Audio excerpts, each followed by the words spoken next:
secara bersama dan pegat santunan anak yatim. Tujuan pertama, anak yatimnya tersantuni.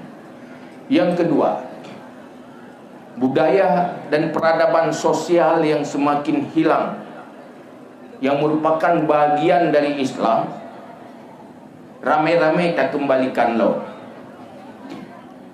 Karenanya hal yang paling penting, urangnya di depan mata kitanya tak kalan anak urang lain yang hanali urang si.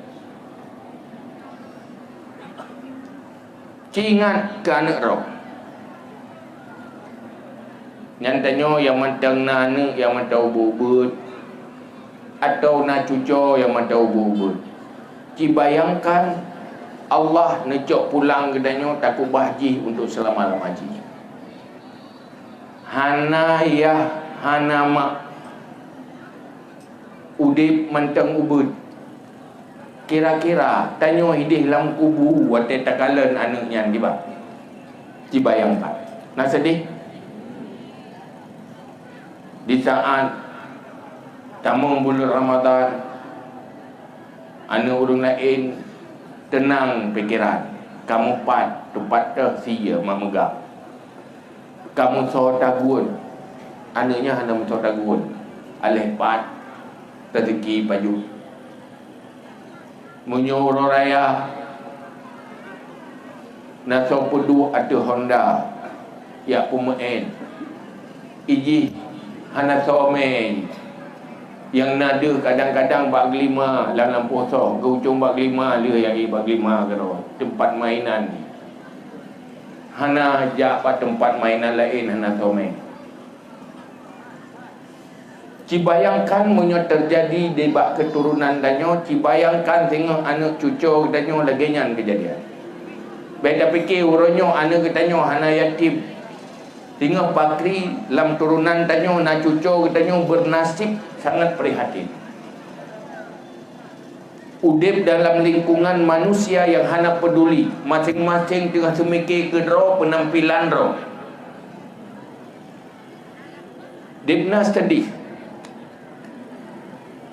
Yang dirasakan, digambarkan. Munya udip di kalangan masyarakat yang hana saling peduli. Mandung peduli kerau masing-masing.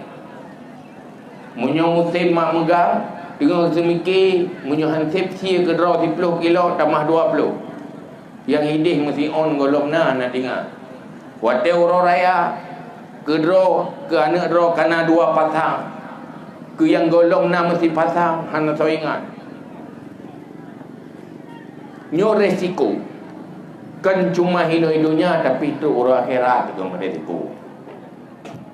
Bertanya oleh Allah, dipertanyakan mandum oleh Allah di atas apa yang kan nabi oleh Allah bajaro katanya bandung. Maka urangnya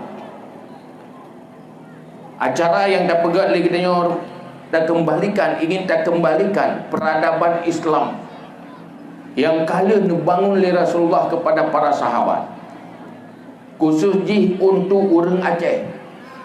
Peradaban Islam yang kala dibangun di masa Sultan Iskandar Muda, sehingga tak kala orang Aceh berhadapan dengan penjajahan Belanda, begitu nanggronyo merdeka, hana bangsa lain yang hadiah pesawat terbang untuk modal kemerdekaan Republik Indonesia, tapi dari orang Aceh.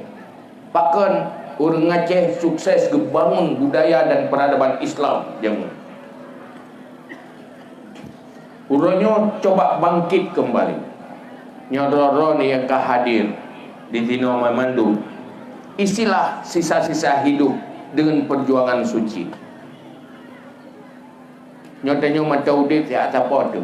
Mari kita buat udip katanya udip yang lebih baik. Bangkit kembali budaya sosial. Beknale anak orang yang nak diginiring katanya terlantar hana so peduli. Tapi payah ramai-ramai peduli hansip siro duaro bersama. Munyo bersama pasti bisa.